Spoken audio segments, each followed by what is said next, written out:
Assalamualaikum warahmatullahi wabarakatuh. Volumenya belum. Ya. Belum keluar suaranya. Bapak Ibu yang berkahi Allah, meskipun dingin, benar dingin. Ya, kok saya nggak kedinginan ya? Mari kita mulai kajian ini dengan baca sholawat. Tadi dapat ya. Innallaha wa malaikatahu yusholluna 'alan nabi, ya ayyuhallazina amanu shollu 'alaihi wa sallimu taslima. Allahumma sholli 'ala sayyidina Muhammad wa 'ala ali sayyidina Muhammad. Ini suaranya segini aja. Ya. Tema kita apa? Syariat, tarekat, hakikat, ma'rifat. Serius nih ngasih judul begini? Gak takut sesat?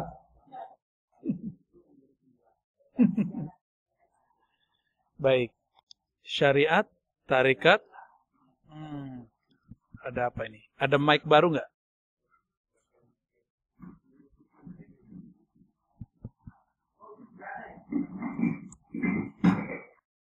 Ini nggak ngefek.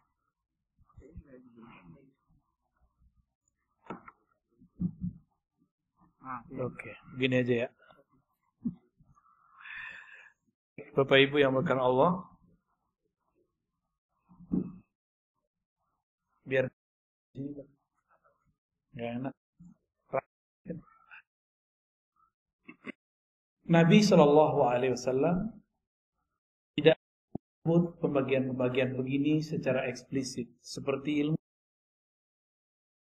Karena tidak ada sahih, hasan, dhaif. Sebagaimana tidak ada pembagian tidak ada pembagian ilmu tafsir. Ya.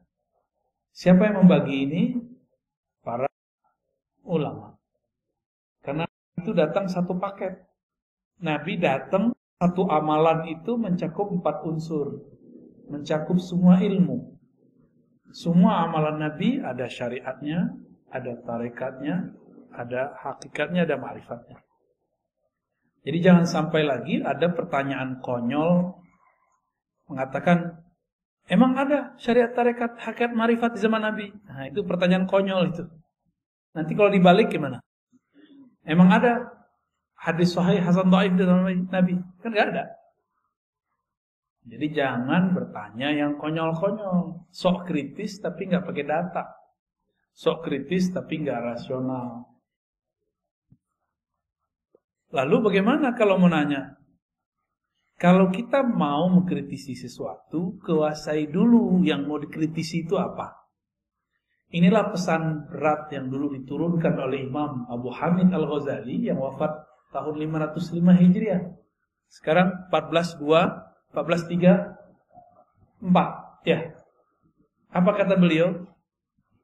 Kalau engkau mau mengkritisi sesuatu, memuji sesuatu, maka kuasai dulu sesuatu itu apa. Dan ini beliau lakukan sendiri. Imam Al-Ghazali ketika hendak mengkritisi filsafat, dia pelajari 2 tahun, lalu dia review selama 1 tahun. Jadi 2 tambah. Dan dia menulis dalam masa itu. Belajar, dia katakan, dia review, kemudian dia tulis 3 tahun genap. Jadi Imam Ghazali baru kemudian mempublikasikan kritiknya terhadap filsafat setelah 3 tahun mendalami filsafat. Kita sudah berapa tahun mendalami satu istilah, lalu kemudian mengkritisinya. Jangan-jangan kata orang. Katanya nggak boleh kata orang, ya, harus kata Allah dan Rasulnya. Ya, jika ada orang mengatakan itu batil, coba tunjukkan bahwa pembagian ini batil, ada nggak? Kan nggak ada. Syariat itu ada di Quran istilahnya. Syir'atan wa minhaja.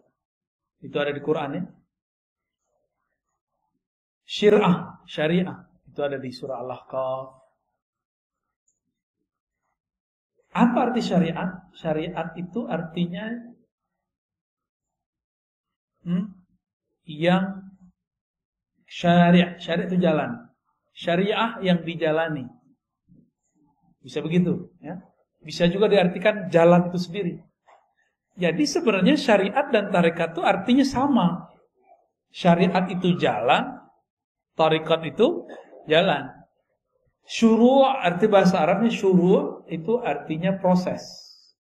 Syara' artinya hukum yang mesti dijalani. Ya, syara' hukum yang mesti dijalani. Kalau di kampung saya ada ungkapan begini, adat bersandikan syara'. Bukan syariat, syara'. Sama, maksudnya sama. Ternyata di Jambi juga sama, di Riau saya dengar sama, di Aceh sebagian ada yang ngomong begitu juga, di Malaysia juga ada yang menyebutkan kalimat itu. Adat bersandikan syara'. Hanya satu suku aja. Nggak tahu siapa yang duluan, itu tinggal klaim-klaim sejarah aja ya. Kalau klaim sejarah biasanya mulai rasis. Saya nggak mau rasis. Kita diciptakan oleh Allah lita'arafu, supaya kamu saling berbagi ilmu, saling kenalan, tidak boleh rasis. Oke. Jadi syariat artinya apa? Jalan. Tapi bedanya apa dengan thariqat? Syariat itu biasanya diartikan jalan yang zahir.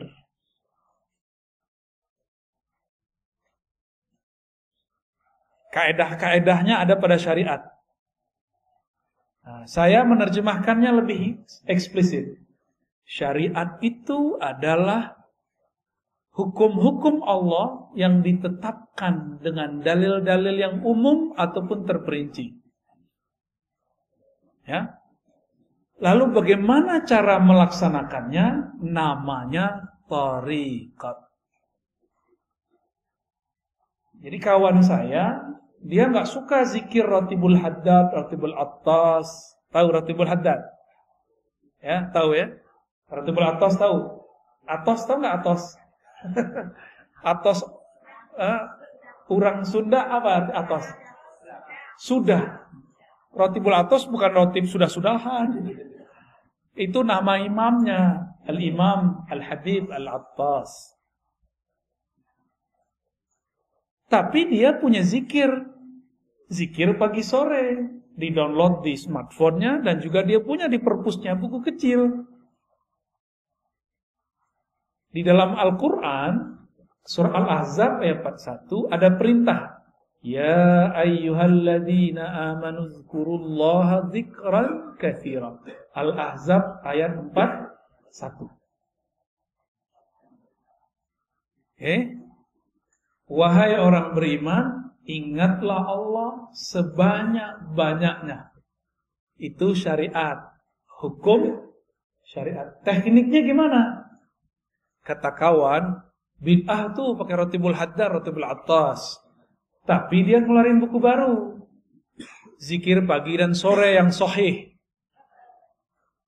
Itu juga namanya thariqat baru. Thariqat tergantung siapa namanya. Kalau yang nulis ini namanya Dodo, Eduardo. Berarti thariqatnya thariqat Dodowiyah. Kalau yang kayak mancung, thariqat Al-Mancungiyah. Jelek amat nama thariqat ya. Ya. Dulu almarhum Haji Maksum misalnya punya wiridan yang dia kerjakan pagi dan sore. Maka thariqat yang dia tinggalkan boleh disebut dengan Al-Maksumiyah. Gitu. Maka penamaan zikir itu biasa. Ya, boleh-boleh aja. Ya. Kenapa nggak disebut dengan zikir Nabi aja? Ya kan Nabi zikirnya banyak. Saya punya kitab zikir Nabi hampir 10 yang pakai ilmu hadis, dan kalau di luar ilmu hadis banyak, puluhan. Yang ilmu hadis saja pakai riwayat itu udah pusing kita bacanya. Ini yang mana mau diamalkan duluan? Karena kita bingung, banyak dalil, maka perlulah seorang guru yang akan meramu. Jadi dalil itu seperti bahan-bahan obat. Yang bisa meramu apoteker. Kalau zaman dulu dokter tuh bisa, boleh zaman dulu. Boleh meramu obat. Saya mau tanya nih, Bapak Ibu ini, kalau sakit boleh nggak meramu sendiri obat, masuk ke ruang apotik, terus ramu-ramu sendiri? Lo kan nggak boleh taklid. Katanya nggak boleh taklid. Taklid ke dokter juga nggak boleh dong.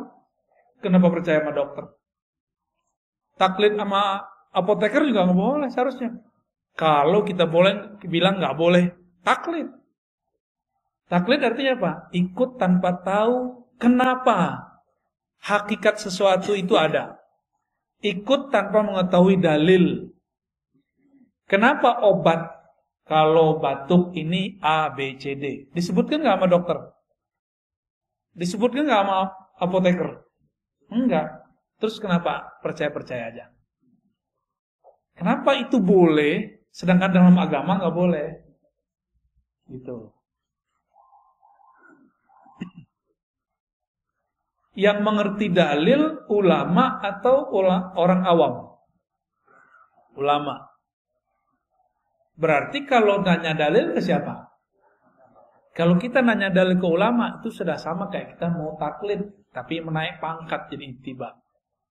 Nah, kembali yang tadi. Bagaimana teknik berzikir itu masuk ke thariqat? Mana perintahnya zikir, masuknya ke syariat. Jadi beda syariat sama thariqat apa? Syariat itu dalilnya, thariqat itu caranya. Mudah toh? Ada perintah, sallu kama ra'aitumuni usolli. Salatlah kamu seperti kamu melihat aku salat. Ada yang lihat Nabi enggak? Ada yang lihat Nabi? Mimpi aja. Mimpi aja enggak jelas ya. Kalaupun mimpi bukan Nabi lagi salat kan? Terus kalau kita disuruh salat melihat Nabi, kita ini enggak ada yang lihat Nabi. Terus gimana caranya? Nah, kalau ada syariat, thariqat, cara ngamalin, ada lagi cara yang lain. Namanya mazhab. Mazhab itu cara mengamalkan dalil yang zahir. Thariqat itu cara mengamalkan dalil yang tersirat. Jadi mazhab mengamalkan yang tersurat, thariqat mengamalkan yang Udah tahu perbedaannya? Oke. Terus gimana? Kata kawan, tidak boleh ikut mazhab. Ya, tidak usah ikut Syafi'i, langsung aja ke Nabi. Kalau Syafi'i berbeda dengan Nabi, kita ikut Nabi. Konyol nggak? Imam Syafi'i bisa beda sama Nabi. Terus ente gimana nasibnya? Kalau Imam Syafi'i yang jarak beliau dengan Nabi cuma 2 orang, bisa berbeda dengan Nabi, terus nasib antum apa? Yang jarak dengan Nabi 14 abad. 1400-an tahun. Mikir-mikir kalau mau ngomong. Ya. Tapi ada yang lebih dahsyat lagi. Kalau sahabat berbeda dengan Nabi, kita ikut Nabi. Jadi dia adu-adu sahabat sama Nabi. Ini orang lebih berbahaya daripada Syiah, lebih berbahaya dari Khawarij, lebih berbahaya dari Mu'tazilah. Karena yang mengadu-adu sahabat dan Nabi itu kelompok Syiah, kelompok Mu'tazilah, kelompok Khawarij. Kelompok Syiah bilang para sahabat pengkhianat, merampok, mencuri, mengambil pemerintahan yang Nabi wariskan kepada anaknya, mantunya, lalu diambil oleh mereka. Maka mereka benci ke Abu Bakar, ke Umar, Utsman. Saya nggak tahu Syiah yang di Bandung begitu apa enggak. Kali ada Syiah Al-Bandungi, dia masih cinta sama Abu Bakar kan kita nggak tahu. Siapa tahu kan beda, namanya doang yang sama. Kalau sama, wah berarti dia bisa saudaraan sama kita. Tapi kalau mereka menghujat sahabat, Ya, saya hello aja ya. Gak bisa, kita gak bisa bersahabat. Ente aja gak bisa bersahabat sama sahabat Rasul, gimana bersahabat sama kita? Gitu, ya. Ada orang ngomong begitu, benar gak? Kalau imam mazhab, Imam Syafi'i beda sama Nabi, kita ikut Nabi. Jadi dia pernah berpikir, bersuuzon ke imam. Kalau Nabi, imam ini berbeda sama Nabi. Imam ini buat ajaran baru. Jadi yang dia pikirkan mazhab itu agama buatan imam. Ini kesalahan besar ini. Ini logika yang nggak nyampe. Buat definisi tapi nggak nyampe. Dan saya sering ketemu dan udah saya contohkan. Mereka ngomong nggak usah ikut Syafi'i, langsung aja ke Sahih Bukhari. Masih ingat? Masih ada nggak orang begitu? Masih ada. Padahal kita udah ngaji kemana-mana, kita ulang-ulang ini. Tanda dia kalau ngeritik kita nggak pernah dengerin video kita. Ya, Imam Bukhari murid dari muridnya Imam Syafi'i. Imam Bukhari ini juga riwayatin hadis, cuma tidak dikenal sebagai periwayat, dikenalnya sebagai imam mazhab. Imam Syafi'i, kebalik. Imam Syafi'i dikenal sebagai imam mazhab, padahal juga meriwayatkan hadis. Imam Bukhari berguru ke murid Imam Syafi'i, maka mazhabnya Bukhari itu sangat dekat ke mazhab Syafi'i. Kalau Imam Subuki positif masukkan, Imam Bukhari mazhabnya Syafi'i. Sudah positif belum masukkan. Karena pas kita presentasikan, ajaran Imam Bukhari hampir dekat dengan mazhab Syafi'i. Lebih tua mana Imam Syafi'i, Imam Bukhari? Lebih dekat mana ke Nabi, Imam Bukhari atau Imam Syafi'i? Jadi kalau kita ikut salaf, lebih orisinal mana, ikut Syafi'i atau Bukhari? Tuh, itu namanya mazhab. Mazhab ini berkembang. Tapi di samping kirinya ada thariqat juga berkembang. Dulu ada namanya Imam Hasan Al-Basri. Imam Hasan Al-Basri punya murid namanya Habib Al-Ujaimi. Ada muridnya Daud At-Tai. Daud At-Tai punya murid Ma'ruf Al-Kharqi, Sarri Sabti. Lalu Imam Junaid Al-Baghdadi. Maka dulu disebut thariqat Junaidiyah. Apa nama thariqatnya? Junaidiyah. Tapi thariqat ini lebur. Banyak cabangnya. Cabangnya ada thariqat Naqsyabandi, ada Qadiriyah, ada Khalwatiyah, ada Suhrawardiyah, ada macam-macam nama thariqat pecahan daripada Imam Junaid. Dalam pecahan itu, kita ambil dua sampel. Thariqat Naqsyabandiyah dan Thariqat Qadiriyah. Nabi berbicara dalam syariatnya, afdalul dzikri la ilaha illallah. Dalam surat Muhammad, fa'lam annahu la ilaha illallah. Ada syurga. Syurga. Mau ya?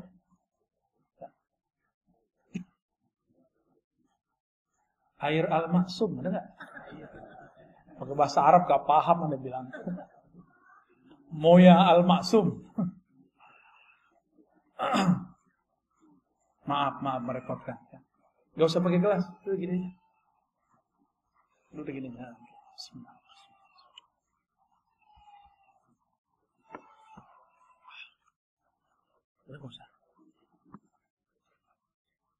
Ayat ini syariat nih. Fa'lam annahu la ilaha illallah. Surat Muhammad ayat 19. Ada dalil dari hadis. Afdalul dzikri la ilaha illallah. Zikir yang paling nikmat, paling lezat, paling afdal, paling bermutu, paling jitu. Itu adalah la ilaha illallah. Terus caranya gimana? Coba antum baca la ilaha illallah. Biasa aja kan? Coba baca la ilaha illallah. Ada yang tahu, Ketahuan tuh kalau sudah berarti udah ngambil thariqat udah tuh. Tapi kalau la ilaha illallah, itu belum tuh. Saya tahu dari suara aja kita ngerti. Apalagi kadang-kadang kalau sudah dihentakkan ke dalam kolbu ini kan bercahaya kalau disebut nama Allah. Itu terasa tuh cahayanya, gitu. Dan memancar di wajah. Ada wajah keasikan. Karena afdhalu zikri, zikir paling enak, paling nikmat la ilaha illallah. Kalau orang Sunda, makanan paling enaknya apa? Karedok. Bener Pak? Tempe. Santri deh nih ya. Batagor apalagi. Ini yang ngomong orang Padang. Tadi orang Sunda yang ngomong. Kayaknya yang lebih sohor orang Sunda nih. Bener. Karedok. Oke. Karedok kalau cara buatnya ditonton di YouTube, buat sendiri, beda gak dengan mak-mak kita yang dulu buat? Beda? Kenapa beda? Suka enak aja. Thariqatnya, tekniknya. Maka thariqah itu teknik. Beda warung, beda rasa, bener. Bahan sama. Bahannya apa aja? Kucing. Tuh. Kalau saya makan karedok saya nggak nanya. Yang penting enak, gitu. Teh yang penting buatnya enak. Tipe-tipe murid begitu. Ada murid mau tinggal jadi aja. Udah Pak Kiai, Pak Ustadz, ajengan, ajarin zikir. Udah pusing. Tapi kalau sang guru tahu, la ilaha nafi illallah isbat, diambil dari pusar, dibawa ke kayak gitu caranya. Itu cara ngaduk-ngaduk kalimah dalam kolbu. Ya. Kalau salah aduk jadi nggak tuh barang? Nggak jadi. Kelebihan gosong, kurang, nggak mateng, nggak enak. Sama. Jadi kalau kita nizik, coba sendiri hasil lihat YouTube. Ya beda kalau ketemu. Ya, beda.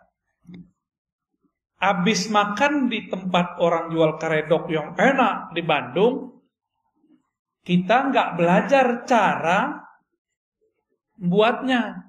Besok balik, kita nggak belajar nih. Kita cobain di rumah dengan cara yang lama. Rasanya beda nggak? Oke. Tapi kita datang ke kokinya. Ajarin dong. Diajarin sama dia tekniknya. Kita cobain di rumah. Rasanya sama atau beda? Tetap beda. Tetap beda. Zikir depan guru. Nikmat. Karena disuapin sama beliau. Cobain di rumah. Tekniknya udah dikasih nih.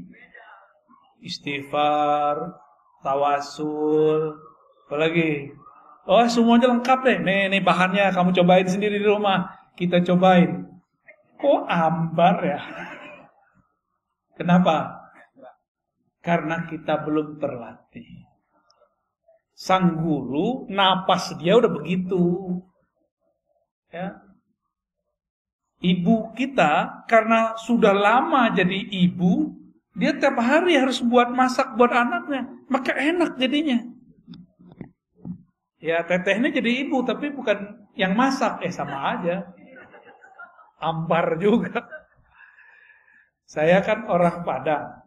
Itu suka mengamati rasa rendang. Sama-sama resto A, tapi beda tukang masak. Kokinya beda rasa. Padahal mereknya sama. Ya, sama-sama rendang loh ya. Padahal bahannya sama. Itu namanya thariqah. Beda cara adukannya, beda teknik membuatnya. Masukin daging ke dalam santan aja itu ada timingnya. Bener? Emang begitu. Sama. Kadang guru nih nafsu punya murid. Belum saatnya dimasukkan daging kalimatullah ke dalam kolbu murid. Udah dikasih-kasih aja. Namanya obral. obral zikir. Jangan lagi obral zikir. Ini kalimah thayyibah. Ini kalimah mahal. Afdhalul dzikri la ilaha illallah. Pelan-pelan. Kecuali si murid udah lama zikir. Udah lama berguru. Dan direstui oleh gurunya. Baru kita kasih. Walaupun sekali bertemu. Boleh. Cuma baru kemarin sore hijrahnya. Udah minta talqin aja ya. Kan orang kebanyakan pengen begitu. Tunggu dulu, ya. Mau makan, kita mau makan nih. Piring kita kotor, diapain dulu? Langsung makan? Langsung masukin karedok? Ya. Ya, dicuci dulu. Dilap dulu, itu namanya taubat. Kolbu ini kan tempat. Kalau kita nih maksiat pakai mata, pakai telinga, itu di kolbu tuh nodanya banyak. Itu harus dibenerin dulu. Baru nanti kalimah la ilaha illallahnya masuk ke dalam kolbu. Dan dia tidak ada halangan. Masuknya nikmat. Tapi coba jus stroberi, enak gak? Cuma di dalamnya ada dahak. Di gelasnya ada dahak, gimana? Rasa jelly ya. Rasa apa? Dawet ayu. Warnanya berubah. Mau? Kan gak mau. Jusnya enak. Tapi di dalamnya sudah ada yang menjijikkan. Kita gak bisa menikmati. Inilah yang terjadi pada murid yang dia talqin zikir sebelum kolbunya dibersihkan. Pembersihan kolbu cukup istighfar dan taubat. Sederhana. Sederhana aja. Pengakuan kepada Allah gak perlu kepada guru. Ke Allah aja. Cukup Allah yang tahu masa lalu kita. Gak usah kita kemudian sampaikan kepada orang. Ya. Semua kita ini kan punya masa lalu yang gelap. Bahkan mungkin ya pelangi-pelangi. Kadang gelap, kadang terang gitu ya. Ya, inilah kita, kira-kira begitu. Kita emang begitu, mau gimana lagi? Maka saya nggak percaya ada orang suci 100% kecuali Nabi Muhammad sallallahu alaihi wasallam, kecuali para nabi. Nggak percaya saya selain mereka. Kalau mereka emang maksumuna, dijaga oleh Allah. Kalau almarhum Haji Maksum namanya Al-Maksum, beliaunya nggak maksum. Benar Pak Cepi? Pernah dimarahin nggak Pak Cepi? Tuh, dokter aja bilang pernah marahin. Menurut pandangan Pak Cepi sebagai anak, ayah pernah salah nggak? Pernah Pak tuh, namanya Al-Maksum benar. Maksud saya apa? Label-label A, B, C, D tidak akan merubah subjeknya. Kita bilang nih, inilah ajaran Rasulullah, inilah yang paling murni. Ini langsung dari salafus saleh. Belum tentu, itu kan klaim aja. Inilah yang paling benar, inilah thariqah yang paling sahih. Kan klaim. Iklan kecap. Ya, nomor 1 terus. Oke. Itu baru thariqah tuh. Udah mulai paham? Sama-sama karedok, tapi beda teknik, beda koki, hasilnya beda. Sama-sama thariqat qadiriyah. Tapi beda mursyid, beda guru, beda mentor, beda murabbi, beda hasilnya. Beda enaknya. Dan jangan salahkan para salik, para penikmat ini. Dia sedang memburu restoran ruhani. Namanya Naqsyabandiyah. Siapa dulu kokinya? Siapa dulu pimpinan dapurnya? Siapa dulu pemiliknya? Ya. Apalagi sudah beda menu. Naqsyabandiyah menunya beda dengan Qadiriyah. Di Naqsyabandiyah zikir lembut dulu, baru zikir keras. Nggak ada keras juga sih, zikir bersuara aja. Di Qadiriyah zikir keras dulu, la ilaha illallah, gitu kan? Kalau di Naqsyabandiyah enggak, mata dipejam, lidah dikunci, sebutlah selembut-lembut mungkin nama Allah. Kayak kita bermanja-manja kepada sang kekasih bernama Allah. Beda nggak? Beda, badan lemes-lemesin. Kalau di Thariqah Qadiriyah, enggak. Kalau perlu tangan di kepal. Dulu saya belajarnya begitu. Kepal tanganmu. Ya. Tarik nafas. Baca. Mulai dari zikirhu Allah, la ilaha illallah, Allahu, semuanya itu. Ada zikirhu aja. Ada ahad-ahad aja. Betul-betul menghentak di dalam badan ini. Nah, ada ilustrasi lain. Kita ini ada yang suka musiknya nge-rap, nge-rock. Ada yang suka musiknya slow, bener. Ini wajahnya wajah apa nih? Enggak percaya. Ini sukanya apa? Jangan-jangan haram lagi. Sukanya hadroh. Hadroh itu udah separuh-separuh ngerok tuh, tang. Saya alirannya slow. Jadi kalau datang ke hadroh, saya request yang lembut dikit ya, gitu. Karena kalau denger duh. Dulu masih muda banget, seneng. Dulu Thariqah Qadiriyah, Thariqah Samaniyah yang saya pelajari, kita seneng kalau zikir keras. Apalagi kalau dikasih duk-duk. Allah, la ilaha illallah. Waduh, nikmatnya bukan main. Minggu itu nggak ada zikir keras, kayaknya dunia ini hambar. Dulu begitu. Belakangan umur udah nambah, ya, senangnya yang adem-adem, yang lembut-lembut, tapi tidak anti zikir keras. Memahami zikir keras ini beda gitu. Cari senangnya yang lembut-lembut. Datanglah Syekh Ahmad Khatib As-Sambasi yang hijrah ke Makkah, dia belajar 2 thariqah, Naqsyabandiyah, Qadiriyah. Dia gabunglah satu paket. Zikir keras dulu, habis itu lembut. Ya, boleh-boleh juga sih.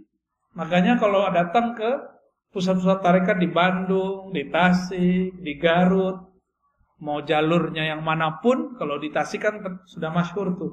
Abah Anom, Suryalaya, macam-macam. Di sini ternyata juga ada TKN tapi beda jalur. Metodenya sama. Keras dulu baru lembut. Kenapa? Karena memang sudah satu menu. Nah, cuma kenapa yang ini enak terkenal, yang itu tidak? Kenapa? Sama kayak rumah makan, yang ini terkenal, yang itu tidak. Padahal rasa, bukan rasa, menunya sama. Rasanya beda. Jadi lidah ini nyari rasa. Kalau makanannya fisik, maka lidahnya lidah fisik. Kalau kolbu fisik atau non fisik, maka yang dia sedang cari menu-menu makanan non fisik. Oleh karena itu ulama kita mengatakan zikrullah qutul qulub. Zikrullah itu adalah nutrisi makanan kolbu. Ya. Zikrullah makanan kolbu. Saya mau tanya, mau nggak tiap hari dikasih karedok teh? Bapak Ibu, mau nggak tiap hari dikasih apa biasanya? Nasi liwet. Mau nggak tiap hari dikasih nasi liwet? Enak juga. Lama-lama tensinya naik, kolesterolnya naik, lidahnya tiba-tiba jadi asin. Mau nggak tiap hari? Bosan. Oleh karena itu, qalbu ini juga ada kebosanan. Innallaha la yamallu hatta tamallu. Allah itu tidaklah akan bosan selama-lamanya sampai kamu bosan. Maka teknik la ilaha illallah pun ada macam-macamnya. Ada teknik A, ada teknik B, ada teknik C. Zikir keras itu tekniknya beda dengan lembut. Dalam keras itu juga ada beberapa teknik. Bosen. Inilah masalah thariqat. Ini masalah thariqat, ini saya sampaikan nih. Kok thariqat zikirnya 2 aja, la ilaha illallah ma Allah. Padahal zikir banyak. Berarti ada yang belum sempurna dalam thariqat itu. Kurikulumnya kurang lengkap. Ya. bakal bosen nanti kalau cuma zikir la ilaha illallah doang. Selama-lamanya zikir keras mulu, bosen. Maka harus ada zikir lain. Ada zikir subhanallah, ada alhamdulillah, ada Allahu akbar, ada la haula wala quwwata illa billah, ada hasbunallah ni'mal wakil. Ada suluknya masing-masing. Ada suluk subhanallah, ada suluk alhamdulillah, ada suluk Allahu akbar, la haula wala. Semuanya ada suluknya. Dan semua itu turunan dari amalan para nabi atau para malaikat di langit. Hasbunallah zikir siapa? Nabi siapa yang waktu itu dibakar siapa? La ilaha illallah biasa. La ilaha illa anta, siapa yang zikir begitu? Nabi yang dilempar ke perut ikan, Yunus. Maka la ilaha illa anta itu namanya suluk Yunusiyah, tarekat Nabi Yunus. Ada tekniknya. Kalau belum nyampe ke teknik itu, gak akan ada rasa baca la ilaha illa anta. Gitu, ya. Ada tekniknya semua. Allah berfirman ke Nabi Musa, Musa, innani anallah la ilaha illa ana. Sesungguhnya akulah Allah, tiada ilah, tiada yang berhak disembah, tiada Tuhan kecuali aku. La ilaha illa ana. Oh, ternyata ahli zikir tertentu, dia kalau baca la ilaha Allah dalam batin dia yang bunyi la ilaha illa ana. Seakan-akan Allah berkalam. Lidahnya baca la ilaha illallah, la ilaha illallah. Tapi di batinnya seakan-akan Allah bicara seperti kepada Nabi Adam. Itu semua nggak bisa dibuat-buat. Itu semua ada kurikulumnya, ada tekniknya. Kalau seorang mursyid belum mendapatkan tekniknya, dia pun haram mengajarkannya. Dia harus belajar lagi ke mursyid yang lebih tinggi. Di atas mursyid ada mursyid, di atas dokter ada dokter spesialis. Ya, begitu terus. Ada tahapan-tahapannya. Ini kita baru ngomongin thariqah. Teman saya psikolog, itu kalau mau terapi orang nggak langsung terapi. Ada namanya conditioning. Benar? Dikondisin dulu nih orang. Baru berhasil. Sama. Kalau kita mau mengajarkan zikir atau mau belajar zikir, kondisikan dulu pikiran. Walaupun banyak masalah, minimal pas belajar masalahnya ditaruh dulu. Gitu ya. Jangan dibawa masalahnya dalam belajar, nanti gak fokus. Oke? Itu thariqah. Jadi thariqah terjemahannya apa? Jalan atau teknik mengamalkan dalil yang tersirat. Kalau fikih, mazhab, teknik cara mengamalkan dalil yang Apa kata dalil tersurat? Jika kamu hendak sholat, maka takbirlah. Angkatlah tanganmu. Kita takbir, Allahu Akbar. Rasanya ada nggak? Kalau tidak belajar thariqah, rasanya hambar. Gitu. Ya, hambar aja. Apalagi orang yang belajar sholatnya lewat buku atau YouTube. Lewat video, ya salam. Nabi bilang, sholatlah engkau seperti engkau melihatku. Kita nggak lihat Nabi, maka kita harus cari orang yang ketemu Nabi. Siapa yang ketemu Nabi? Ada nggak? Ya udah cari guru yang ketemu Nabi. Kita datanglah ke guru yang ngajarin sholat. Kita tanya, antum ketemu Nabi nggak Pak Kiai? Pasti dia bilang tidak, paling mimpi doang. Terus tahu dari mana sholat? Saya punya guru. Gurunya kita tanya lagi terus sampai ke sahabat Nabi. Jadi jarak kita sama Nabi udah 14 abad. Berarti caranya sudah mungkin ada tambahan, ada pengurangan. Supaya tidak ada tambahan dan pengurangan, wajib lewat mazhab. Supaya nanti kita nggak salah kira. Kita kira orang berbeda sama kita menambah atau mengurangkan. Jadi kenapa ada kelompok sekarang suka nyala-nyalain ibadah kita? Karena dia belajar fikih bukan lewat mazhab. Mereka anti mazhab. Maka di luar mereka bid'ahkan. Gitu. Ya, bahaya nggak tuh? Bahaya sekali. Jadi salah satu musibah di umat ini munculnya kelompok anti mazhab. Secara rohani, musibah bagi umat ini munculnya kelompok anti thariqat. Akhirnya zikir hambar semua. Dia baca zikir pagi sore tapi nggak ada efeknya dalam hidupnya. Dia sholat, ruku, sujud tapi tidak ada natijah rasa yang dia dapat setelah membaca. Kata orang-orang ini, sholat nih, mohon maaf kalau jidatnya ada hitam, ya. Jidat hitam itu boleh-boleh aja. Cuma bukan itu yang dimaksud. Simahum fi wujuhim min athari sujud. Ada tanda bekas sujud di jidat mereka, di wajah mereka, wujuhihim, karena bekas sujud. Saya udah putar-putar nyari riwayat, adakah jidat Nabi itu hitam, nggak ketemu. Meskipun berjidat hitam boleh, nggak ada masalah kan, emang mungkin kulitnya agak sensitif, orangnya juga sensitif, lengkap sudah.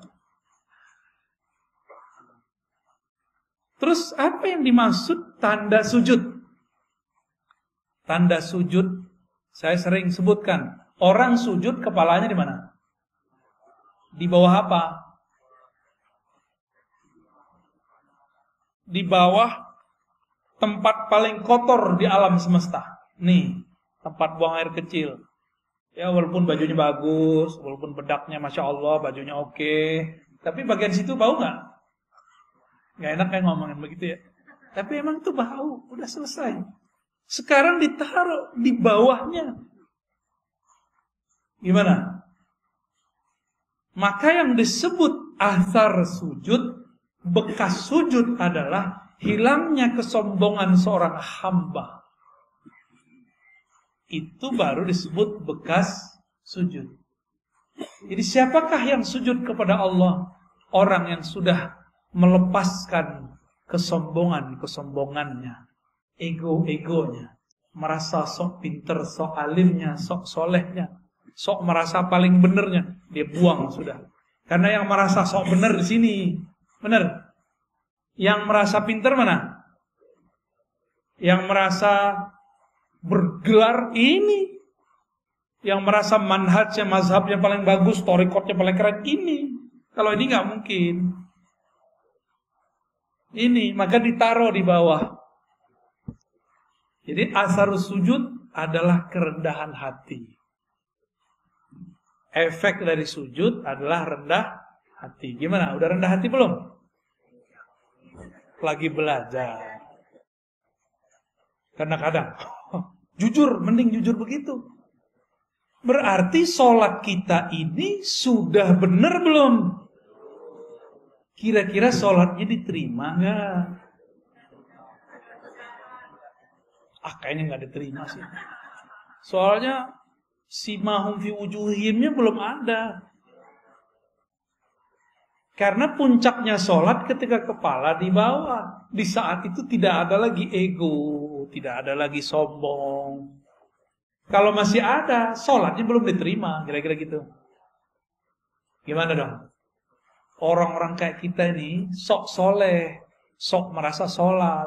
Ada orang telat sholat ini kita kata-katain. Ada orang gak sholat, kita suzon. Ya. Dia padahal udah jamak. Ada orang kita lihat gak sholat, padahal dia sudah jamak. Bisa gak begitu? Ya, susah ya. Emang begitu sih ya. Di otak ini, ya, korteks depan ini dia sukanya prasangka. Ternyata otak ini di istilah orang-orang ahli neurologi disebut otak reptil. Ini yang disebut dalam Al-Quran. Ulaika kal an'am. Mereka itu seperti binatang. Otak reptil itu 5-10%. Selebihnya, sisanya berapa? Otak kanan atau kiri 40, 45 ya? 45. 45 kiri kanan itulah yang akan mendalami thariqat, hakikat, ma'rifat. Sayangnya orang cuma berpikir pakai 10% ini. Makanya jadi bodoh seumur hidup. Keras sekali. Cari lawan terus. Karena reptil kan suka nyari lawan. Kepalanya begini terus tuh. Oh. Siapa lo? Aliran baru nih. Jadi setiap kali ada kelompok baru, kepalanya seperti reptil. Kalau nggak menghindar, ngelawan. Begitulah terus. Ulaika kal an'am. Nyalak mulu. Ya? Maka di Quran disebut seperti kalbun. Seperti si kuku. Jika engkau biarkan yalhas, jika kau perhatikan yalhas, engkau apa-apain yalhas. Yalhas itu lidahnya begitu mulu. Auzubillah min dzalik. Kita ini jangan-jangan baru sujud fisiknya, belum sujud. Kita baru sujud fikih, mazhab, belum sujud thariqat. Kalau sudah sujud thariqat, tahu tekniknya. Kalau engkau sujud, rendahkan egomu, hancurkan egomu, hinakan jiwamu di hadapan Allah. Dihina-hinain benar. Baru berbuah namanya tawadhu. Namanya hakikat. Ya, jadi hakikat itu buah dari orang dari tarekat. Zikir. Ala bidzikrillah tatmainnul qulub. Ketahuilah hanya dengan menyebut nama Allah hati jadi tenang. Cara nyebutnya gimana? Ada cara nyebutnya. Gimana cara nyebutnya? Nama ala bizikrillah, hanya dengan menyebut nama Allah. Nama Allah siapa? Ya Allah. Gampang tuh? Gimana cara nyebutnya? Allah. Gitu cara nyebutnya? Enggak. Ada tekniknya. Ya. Itu yang mahal. Ya, harus pakai talqin.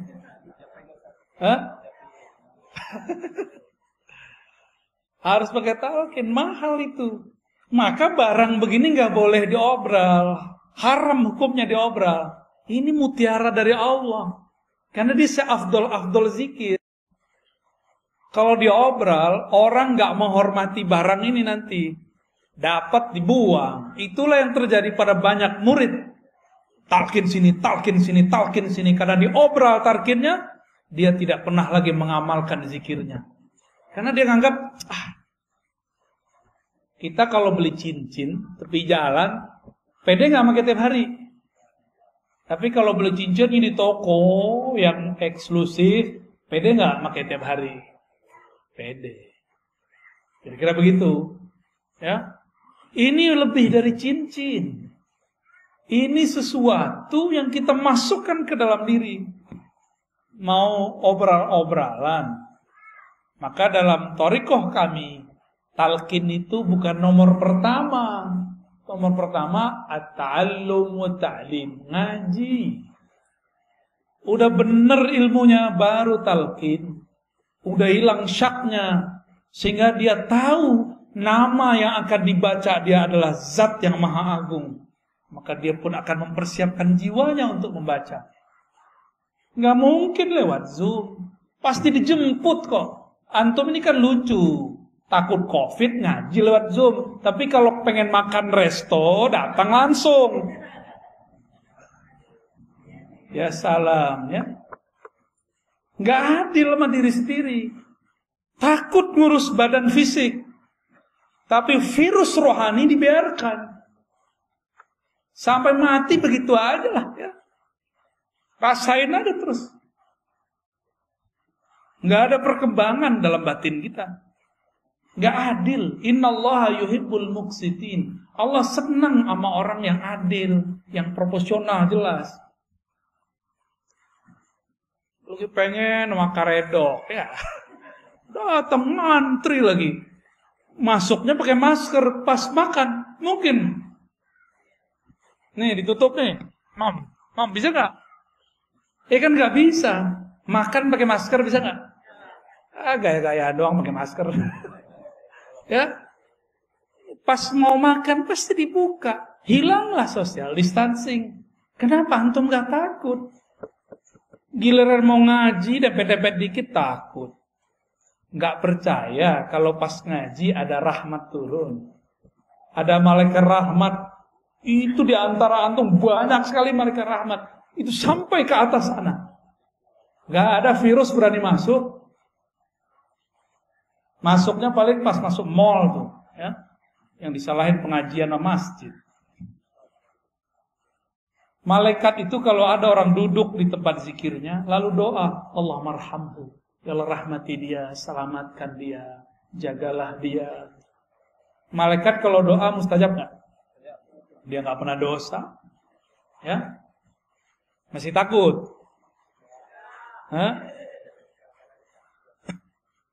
Nggak takabur loh ya, nggak boleh takabur. Tapi insya Allah, ya.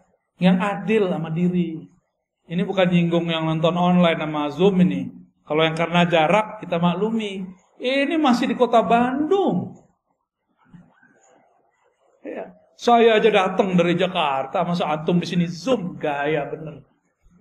Ya. Sok higienis, sok jaga badan, tapi nggak jaga rohani. Makanya sampai nanti nggak akan ada peningkatan spiritual. Nih, saya marah-marah nih sekarang sore ini nih. Tapi marah saya begini-gini aja, ya. Mau sampai kapan begini terus? Ya. Maka yang hadir kita apresiasi dengan baik. Semoga Allah meridhoi antum lebih kenceng daripada yang udah jelas dia di samping sini masih pakai Zoom, gaya bener. Giliran makan ke kantin dempet-dempetan, ya. Betul-betul nggak adil ke dalam diri, ya, nggak adil. Saya prihatin melihat seperti ini. Kalau mau protokol kesehatan lengkap, prokes-prokesan yang adil semuanya, ya, semuanya rapi, siap-siap hidup merana. Udah divaksin juga, ya. Terus untuk apa dong kita divaksin, ya?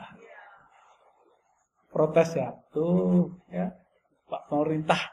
Semua orang udah bosen. Orang udah bosen semua. Tapi gimana lagi? Ke depan kita harus pakai aplikasi segala macam lah. Jadi yang pakai fingerprint, dulu kan kantor punya print. Kalau sekarang semua orang harus punya peduli lin, nggak hanya fingerprint, dicolok hidungnya. Kita ikutin aja mainnya, ya. Yang penting kalimah Allah bertahta di dalam kalbu. Ya. Yang penting ketenangan muncul di dalam jiwa. Harus muncul di dalam jiwa. Jika dilakukan zikir berdasarkan tekniknya, sama dengan orang makan karedok, makan rendang, sesuai dengan takarannya, cara masaknya, udah pas sudah. Kalau juga masih belum terasa, jangan-jangan bukan menunya yang tapi lidahnya sedang sariawan. Paham ilustrasi ini? Kalau kita nih belajar zikir, gurunya sudah oke, tekniknya sudah lengkap, tapi belum juga menikmati zikir. Jangan-jangan kolbu kita sedang bermasalah. Seperti mulut lagi sariawan, gak menikmati makanan. Saya kira cuma orang Padang yang pedes. Orang Sunda, cabai rawit, gak dicampur apa-apa, giling. Gimana? Udah? Pernah nyoba? Doer gak bibirnya itu? Gak berani. Tuh orang Padang gak berani. Orang Sunda berani. Pantesan lebih pedes dari kita, ya gak? Maaf, canda-canda. Itu torikot. Hasil dari bertorikot, tenangnya kolbu dalam berzikir, namanya hakikat. Kita punya kesimpulan, punya hikmah. Oh begini ya, kalau zikir dikerjakan secara benar, hasilnya begini. Kita tahu metodenya, tahu teorinya, paham hikmahnya. Ini namanya hakikat. Ya, jadi hakikat itu pengetahuan yang diperoleh setelah menjalani hakikat. Tapi hati-hati, tidak semua pengetahuannya tepat. Maka di atas hakikat ini harus ditingkatin lagi. Si hakikatnya harus diuji. Karena hakikat ini pengetahuan, tapi pengetahuannya terpisah. Zikir la ilallah rasanya ini, zikirhu rasanya ini. Itu namanya hakikat. Terpisah-pisah. Beda zikir, beda rasa. Umroh sama puasa, beda nggak rasanya? Keasikan umroh haji berbeda dengan keasikan tahajud. Benar? Pilih mana? Sama-sama pegel loh kaki, tahajud. Sama-sama tawaf. Kenapa orang lebih sering memilih umroh? Padahal mau ketemu Allah di rumah juga bisa. Nggak mesti ke Ka'bah kali. Kenapa? Karena menu. Orang bosan satu menu. Rasa. Ada rasa yang didapat di dalam umroh. Beda dengan rasa yang dapat dalam tahajud. Rasa ini menghasilkan pengetahuan. Pengetahuan inilah yang disebut ilmul yakin. Ilmu yakin. Paham? Kira-kira? Dhamma lainnya hakikat. Sehingga kita punya keyakinan. Kalau aku baca ini, aku yakin begini. Itu orang udah punya hakikat. Maka orang yang sudah mengerti hakikat, jika ada orang bersyariat sholat 1000 rakaat, dia cukup 2 rakaat, itu udah sama. Kalau orang bersyariat belum mengerti ilmu yakin, dia sholatnya baru by pahala. Kalau ada pahala dia sholat, kalau nggak ada pahala dia nggak sholat. Kalau orang mengerti hakikat, dia sudah tahu bahwa sholat itu jangan harap pahala, tapi ada sesuatu di belakang itu.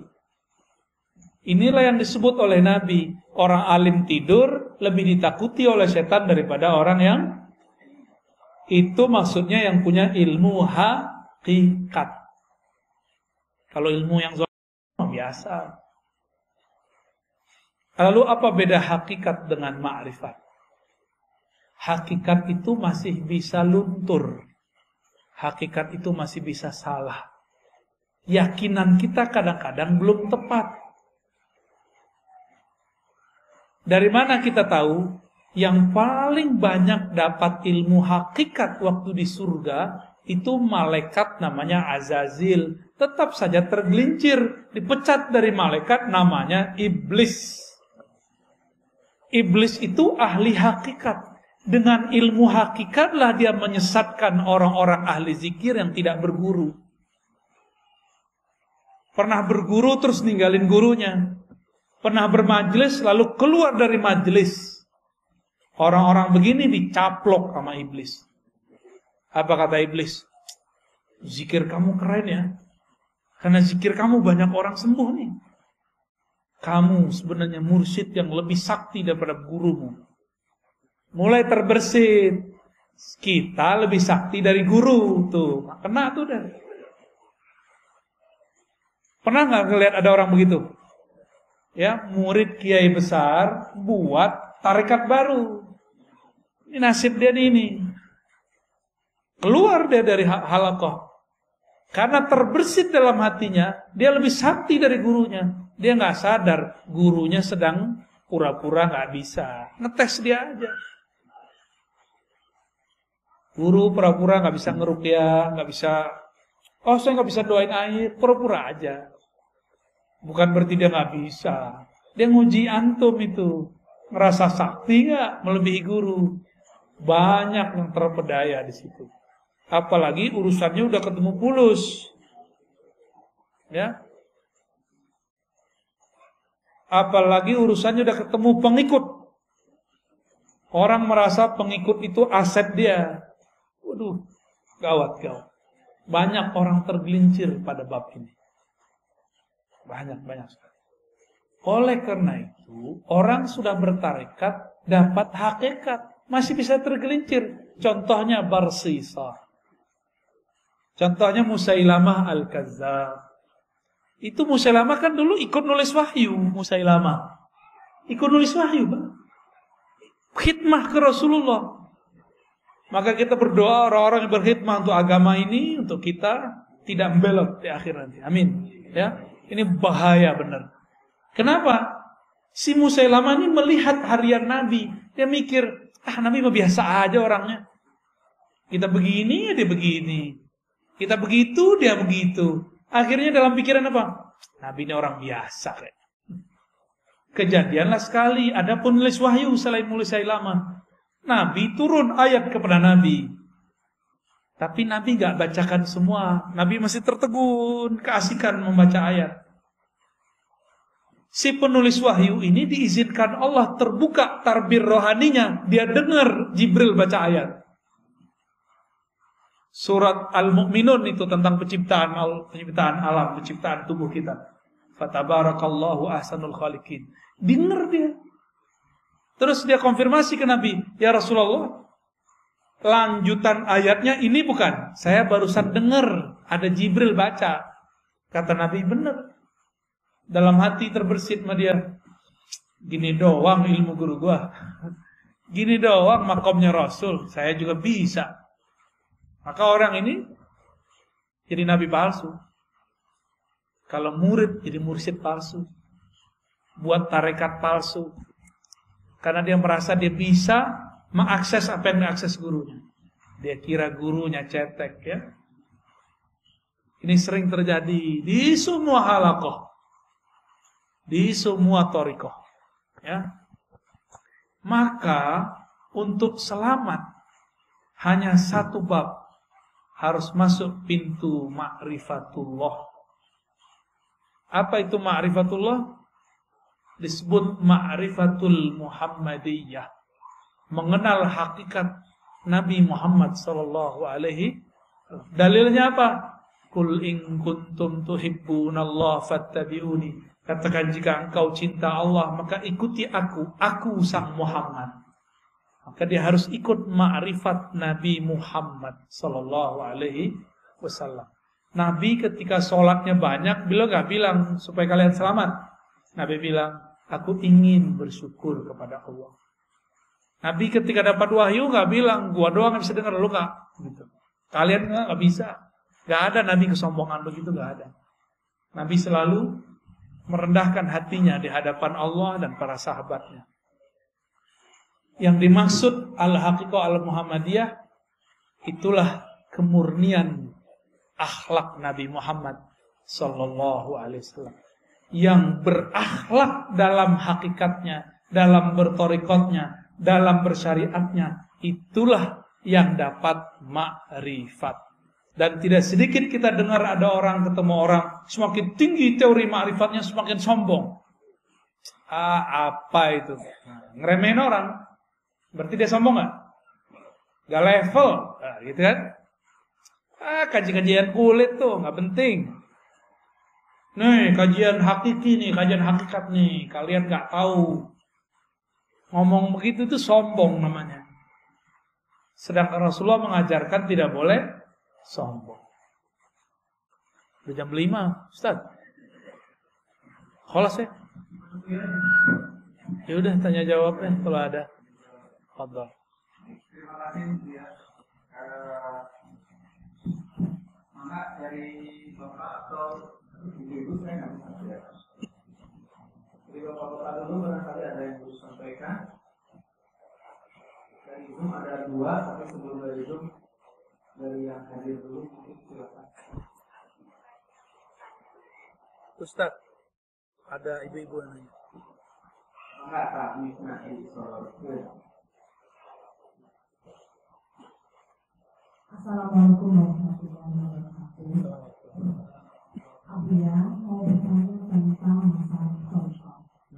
Sampai sekarang saya masih masih bingung.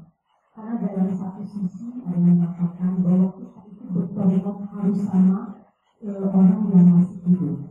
Mursyidnya itu harus masih hidup. Sementara yang lainnya bilang tidak usah, yang sudah meninggal juga tidak masalah.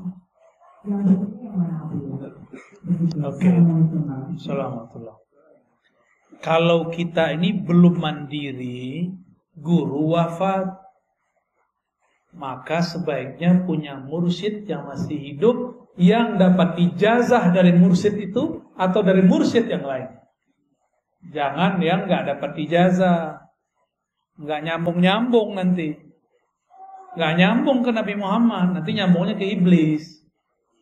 Ya, yang boleh ngajar zikir adalah syaikhun ma'zunun inda syaikhihi. Guru yang diizinkan, diijazahkan gurunya. Kalau nggak dapat ijazah, sedapat ijazah aja yang diajarin. Jangan lebih. Nggak pernah diangkat mursyid, jangan ngaku mursyid. Mursyid itu nggak mesti tua loh ya. Itu masalah otoritas satu thariqah. Ada di thariqah tertentu yang dapat ijazah umur 90. Di thariqah yang lain umur 19 sudah diijazahin. Saya ketemu kemarin waktu ke Sumatera, ada guru saya, dia sudah memimpin suluk dua thariqah, Naqsyabandiyah dan Samaniyah Qadiriyah. Itu dia mimpin dari umur 20. Sekarang umurnya udah 70 sekian. Berapa tahun tuh? Ya, jadi nggak mesti tua fisik. Mana ada kaedahnya tua fisik? Nggak ada.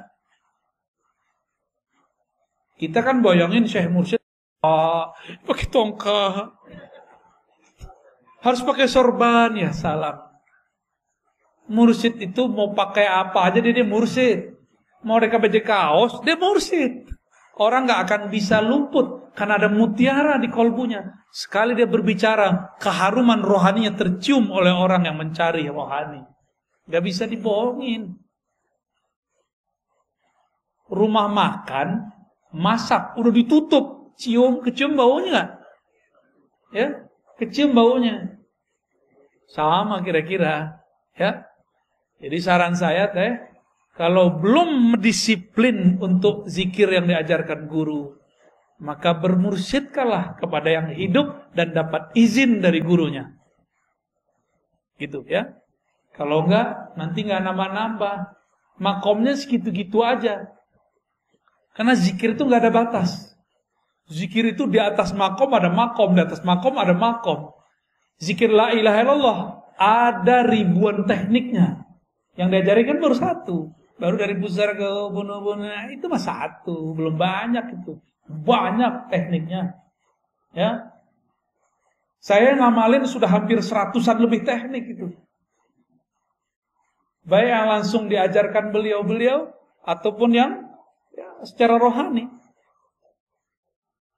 Adalah berapa ratus teknik la ilaha illallah doang. Mau ditarik kemana aja nikmat zikir la ilaha illallah itu. Nikmat sekali. Ya.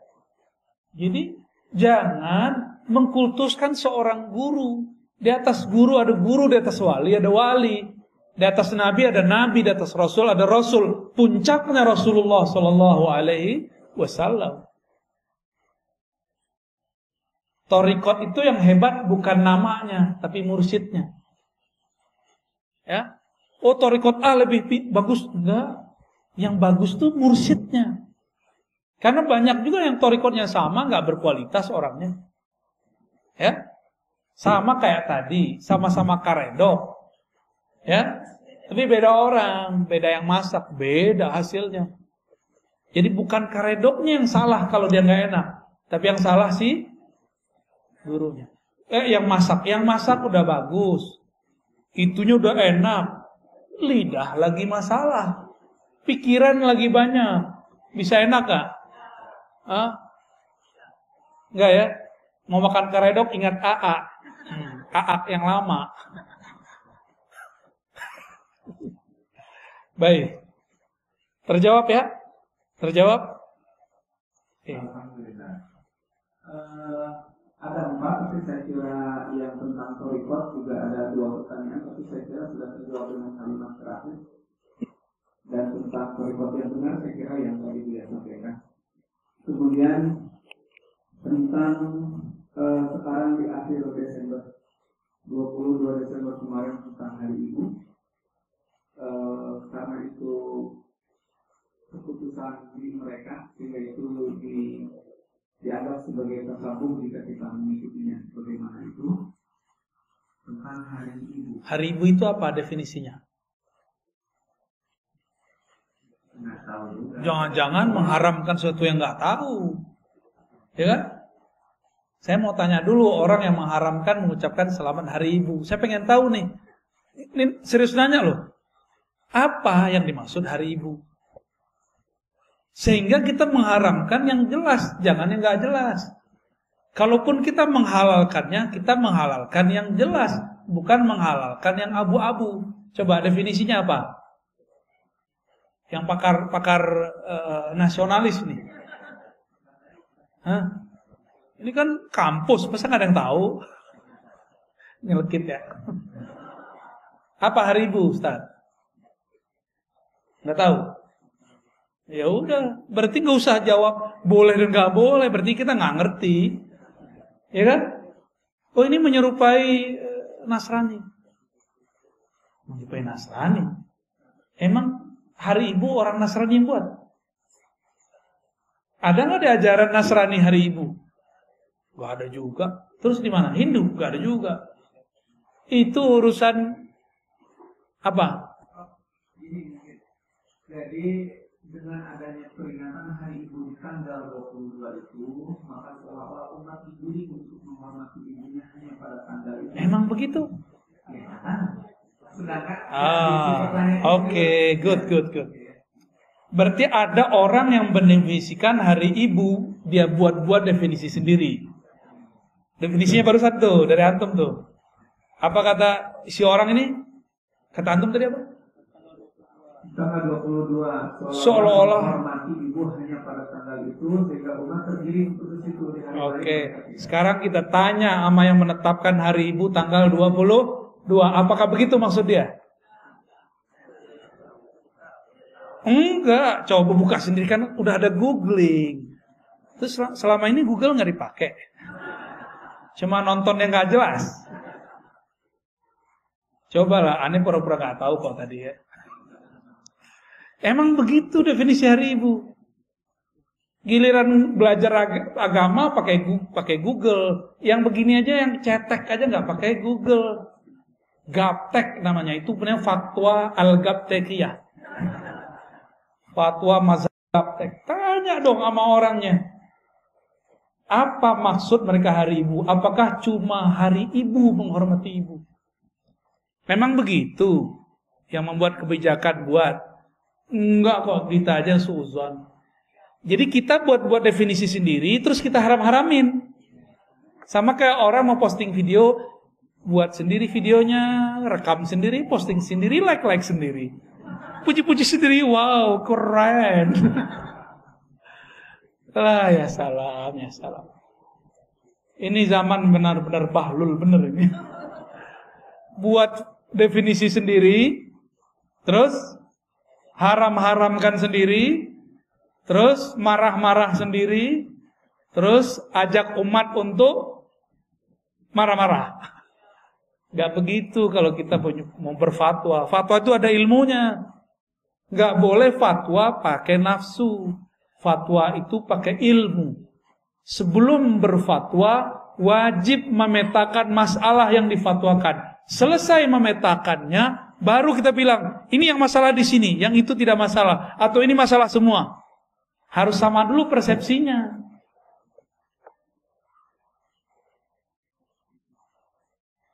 Orang Muhammadiyah punya Islam berkemajuan, NU Islam Nusantara. Di Wasliyah ada Islam apa kemarin? Waktu kita ke Wasliyah, saya lupa ada istilahnya. Di Medan kemarin, orang Persis gimana? Islam apa? Islam murni. Pasti adalah jargon-jargon gitu. Benar? Ada orang buat definisi Islam Nusantara itu Islam sholat pakai bahasa Jawa. Ntar kalau yang benci Muhammadiyah, Islam berkemajuan, nanti sholatnya pakai bahasa Inggris. Maju. Emang begitu? Saya buat definisi sendiri, terus saya salah-salahin orang. Diketawain gak? Jadi, kalau kita mau menentang, menerima, mengamalkan sesuatu, tanya definisinya kepada yang punya barangnya. Namanya tabayyun. Ijja'ikum fasikum binaba'in fatabayyan. Itu Ustaz ya. Jadi gimana? Boleh nggak hari Ibu? Ya, harus. Ya. Berarti hari Ibu bukan menggiring umat, hanya menghormati Ibu hari Ibu saja, benar? Ya. Kalau begitu definisinya ada masalah nggak? Tapi kalau definisinya hari Ibu adalah hanya hari itu aja menghormati Ibu, itu baru nggak benar. Tapi ternyata definisi itu nggak ada kan? Nggak ada. Ya sudah udah beres kok. Kita aja yang cari-cari masalah, rame-rame sendiri, tengkar-tengkar sendiri,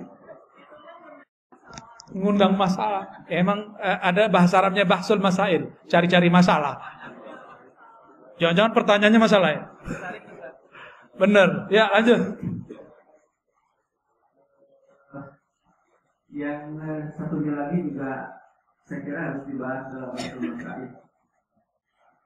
Tapi yang saya akan bahasakan tentang thariqah aja. Apakah saya boleh ikut thariqah Buya?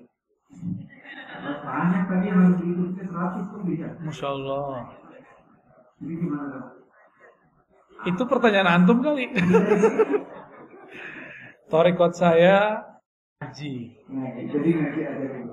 Ngaji dulu, 1, 2 ngaji. Antum hafal nggak? Yang kedua apa? Hah? Tuh, baru lupa. Ini khidmahannya aja lupa. Apalagi antum. Khidmah. Yang ketiga baru talqin. Jadi saya nggak mentalqin kecuali saya lihat orangnya sudah berkhidmah baik ke perjuangan thariqah atau ke umat. Kita lihat dia. Atau dia sudah berkhidmat jauh untuk dirinya. Ada orang datang dari mana-mana. Dia udah lama ngaji, udah mentok. Kita lihat hikmatnya bagus, kita talqin. Tapi itu nomor 3. Bahkan nomor 4. Terus apa lagi? Sholawat. Maka orang ikut thariqah kami nggak punya sholawat, keluar aja ya. Kita sholawat minimal 313. Atau kalau nggak bisa 100 pagi, 100 sore.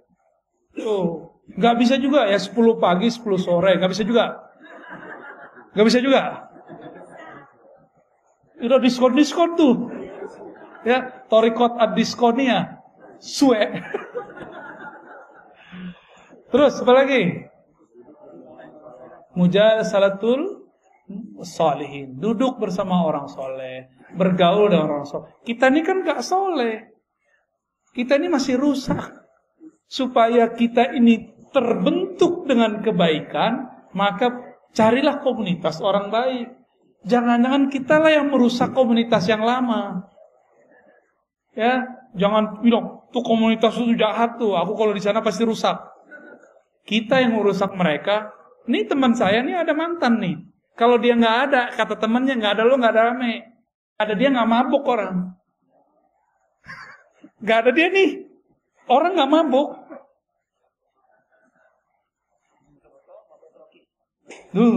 Itu mah cetek sama dia. Orang kalau mabuk masih ngomong-ngomong, katanya itu mah cetek. Bagi dia udah hilang. Serius itu.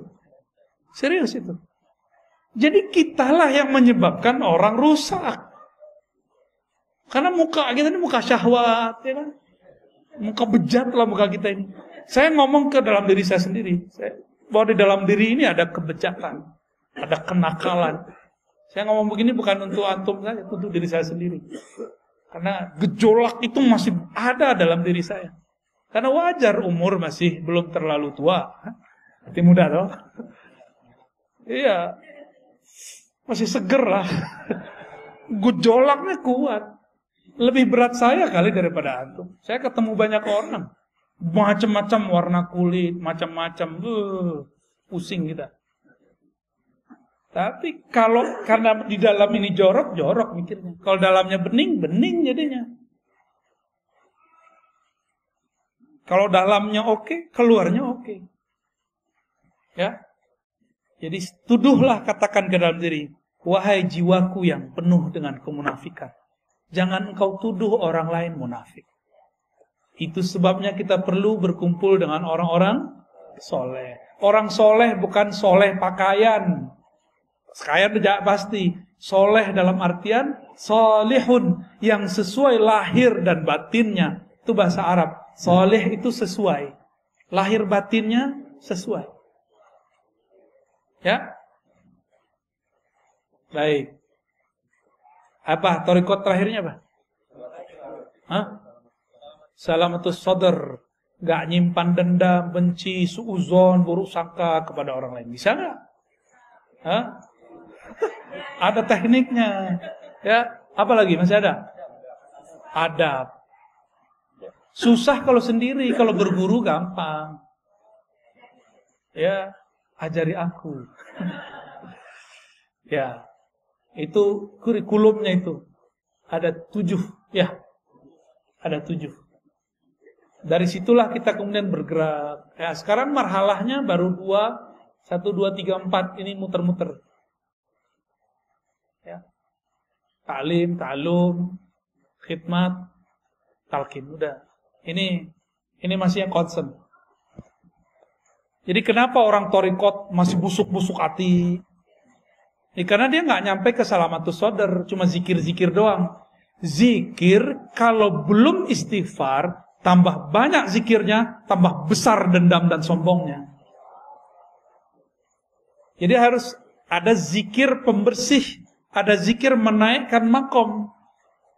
Kalau belum dibersihkan dengan istighfar dan tobat, udah zikir la ilallah, ya kan naikin makom. Dia naik, nodanya juga naik.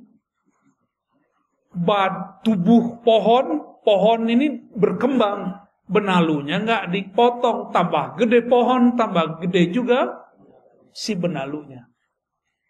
Maka carilah guru yang bisa membersihkan parasit kita. Parasit itu ya menjalar dalam jiwa. Semua itu sama. Ya. Mungkin nggak mursyid punya penyakit hati, mungkin, tapi dia tahu cara ngobatinnya. Kalau antum dikit aja nggak tahu caranya, ya, kira-kira begitu ya. Oke, pertanyaan terakhir, ya, apa ada lagi? Ini kita sering di belakang ada juga tuh. Ada, tuh di belakang. Bukan di belakang antum, ada hantu. Ya, ya, sila, mau dikasih ke belakang? Masih ada di belakang saya. Terakhir ya dari ibu ya. Ya, angkat. Assalamualaikum warahmatullahi wabarakatuh. Assalamualaikum. Kalau ya, saya termasuk yang selalu menyimak Ustaz YouTube. Karena hari tanpa Ustaz. Thariqat YouTube ya. Tapi sekarang jangan ya, sudah langsung. Alhamdulillah. Ini saya mau bertanya Ustaz. Apakah seseorang bisa ma'rifatullah tanpa tahu nama ruhnya? Saya tahu dari YouTube dari pengajaran Ustaz. Dan apakah yang boleh mengenal nama ruhnya itu hanya orang-orang tertentu saja atau siapa saja boleh tahu? Baik. Ustaz, kalau bisa saya mau. Ini dosisnya ada dosis 1000 ini. Oke. Ilmu tentang nama ruh ada pada bab keempat. Berarti ada bab 3, ada bab 2, ada bab 1. Bab 1 ini awal. Bab pertama namanya Ma'rifatul Asma. Mengenal nama-nama Allah. Makanya talqin zikir pasti nyebut nama Allah. Orang begini masih bisa kenal Allah tanpa nama ruh. Ya. Jadi 1, 2, 3 dapat diperoleh tanpa nama ruh. Tapi yang keempat itu ma'rifatuz zat. Hanya dapat diperoleh oleh ahlur ruh. Orang yang punya nama ruh. Jika dia ikut suluknya ruh. Dan itu baru saja dibuka ilmunya. Ya, masih panjang jalannya ini. Masih panjang. Sekarang yang ada thariqat itu 3 yang pertama, yang 4 belum. Belajar ma'rifatul asma. Itu nomor 2. Bab kedua, nomor pertama. Nomor bab kedua Ma'rifatul af'al, mengenal perbuatan-perbuatan Allah, cara kerja Allah. Dan yang ketiga, ma'rifatus sifat, mengenal sifat. Sampai nomor 3 itu tidak perlu mengenal, tidak wajib mengenal nama ruh. Bisa semua. Ya, nanti Allah kasih sendiri, mungkin potongan depan namanya. Allah yang ngasih tahu. Atau dia mimpi ketemu Rasul, Rasul kasih nama dia. Saya ketemu beberapa mursyid yang dia sampai dikasih nama oleh Rasulullah. Tapi biasanya cuma depannya aja. Nama itu ada rangkaian-rangkaian namanya. Karena nama itu diambil dari karakter Nur Muhammad yang memancar dari Ahmad. Warna. Ini cahaya ada warnanya nggak? Kita bilang, ini cahaya terang, perih di mata atau teduh? Cahaya ini. Perih. Perih, benar. Maka kita sebut cahaya ini perih. Cahaya ini tajam. Itu nama dia, nama cahayanya. Tapi menerangkan nggak? Oh, cahaya ini walaupun tajam, dia menerangi ruangan. Itu nama berikutnya. Maka satu cahaya bisa banyak nama. Nah, Ahlul Ruh itu ngasih nama cahaya itu. Nama itu sebenarnya sudah ada sebelum kita lahir. Sebelum kita ke alam ini, kita sudah ada belum? Sudah. Jika hidup di sini nggak pakai nomor KK dan KTP, bisa kemana-mana nggak? Ruh kalau nggak punya nama nggak bisa masuk ke badan kita. Emang Allah main serabut-serabut doang ngambil ruh, shoot gitu, nggak bisa. Ada daftar nama yang antri untuk ditiupkan. Ada namanya dia. Dan yang punya pengetahuan mengenai nama ruh bukan saya, Bu. Saya cuma penjelas metodologi keilmuannya. Mungkin ada santri yang nggak sabar, terus keceplosan ngomong, Buya Ustadz nih muter-muter aja. Buka aja sih. Seenak perut lo aja. Nggak bisa begitu. Ilmu ini ada tahapan-tahapannya. Jangankan ilmu ruh, ilmu talqin aja belum saya bagi-bagi semua kok. Apalagi ilmu. Ya, jangan suka-suka kita komentar. Ya, ini zaman orang komentar suka-suka. Antum komentar, hati-hati. Nabi mengatakan dalam hadis Sahih Bukhari, bisa jadi satu kalimat tidak terasa keluar, tidak terasa diketik, tapi membuat yahwi ila jahannama sab'ina kharifa. Itu membuat dia terjatuh ke dalam jurang-jurang jahanam. 70 kharif. Saya nggak tahu terjemahan yang pas tuh kharif itu. Selama lamanya orang udah mati dari kemarin, dia belum nyampe-nyampe juga. Ada munafik mau dilempar oleh Allah di masa Rasulullah. Itu dia sampai sekarang belum nyampe itu ke bawah. Karena kalimah itu. Sok dalamnya itu sab'ina kharifan, 70 kharif. Dalam kayak palung Mariana kalau di laut tuh. Dalamnya bukan main. Hati-hati komentar. Ya, saya nggak pernah biasanya menghiraukan orang berkomentar, tapi kalau dikomentar tentang nama ruh, ini agak sedikit kita tandain. Ya, hati-hati. Ya. Hati-hati gitu aja. Nabi Musa ingkar dikit aja diputus sama Nabi Khidir. Padahal itu sudah buat kontrak itu.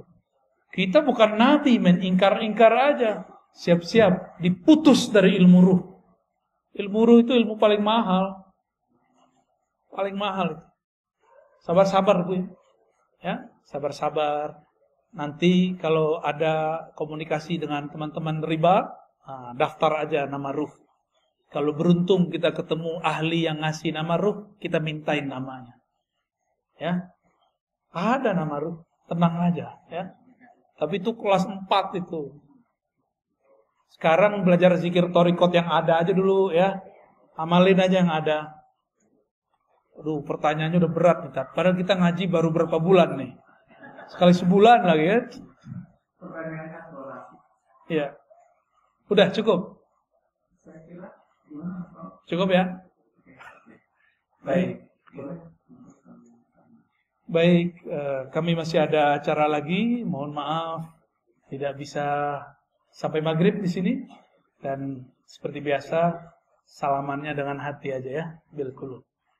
Gak usah juga dokumentasi lah, gak usah lah. Cukup di hati aja ya. Semoga tidak mengurangi kehikmatan kita bergaul bersama, bermujalasah, duduk bersama. Bapak Ibu yang bukan Allah, terutama sahibul bait, ya, Dr. Cepi dan tim, semoga antum yang buat kegiatan ini diberkahi oleh Allah. Semoga dijaga selalu oleh Allah, ya. Dan beliau yang mendirikan ini, Allah berikan kenyamanan, kebahagiaan, cahaya di alam sana. Amin ya rabbal alamin. Bagi kita yang hadir, jangan berhenti. Ruh itu tidak pernah puas mempelajari nama Allah, sifat Allah, hafal Allah, dan rahasia-rahasia Allah. Selamat penasaran. Assalamualaikum warahmatullahi wabarakatuh.